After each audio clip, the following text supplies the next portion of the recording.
பேரணாம்பட்டு அருகே மலைப்பாதையில் 100 அடி பள்ளத்தில் கவிழ்ந்த லாரி விபத்துக்குள்ளானதில் ஓட்டுநர் அதிர்ஷ்டவசமாக உயிர் தப்பினார். இதனையடுத்து போலீசார் விசாரணை மேற்கொண்டு வருகின்றனர். வேலூர் மாவட்டம் பேரணாம்பட்டு அடுத்த பத்தலப்பள்ளி கிராமம் ஆந்திரா கர்நாடகா செல்லும் மலைப்பாதையாகும். இந்த மலைப்பாதை வழியாக நாள்தோறும் கர்நாடகா மற்றும் ஆந்திர மாநிலத்திலிருந்து பேரணாம்பட்டு வழியாக வேலூர், சென்னை உள்ளிட்ட பகுதிகளில் காய்கறிகளை லாரி மூலம் கொண்டு வருகின்றனர்.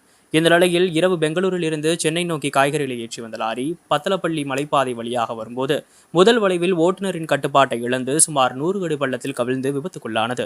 இதில் லாரி ஓட்டுநரான பெங்களூரைச் சேர்ந்த பாபாஜான் என்பவர் லாரியிலிருந்து குதித்ததால் சிறு காயங்களுடன் உயிர் தப்பினார். அவர் பேரணாம்பட்டு அரசு மருத்துவமனையில் தற்போது சிகிச்சை பெற்று வருகிறார். விபத்து குறித்து பேரணாம்பட்டு போலீசார் வழக்கு பதிவு செய்து விசாரணை மேற்கொண்டு வருகின்றனர்.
Thank you.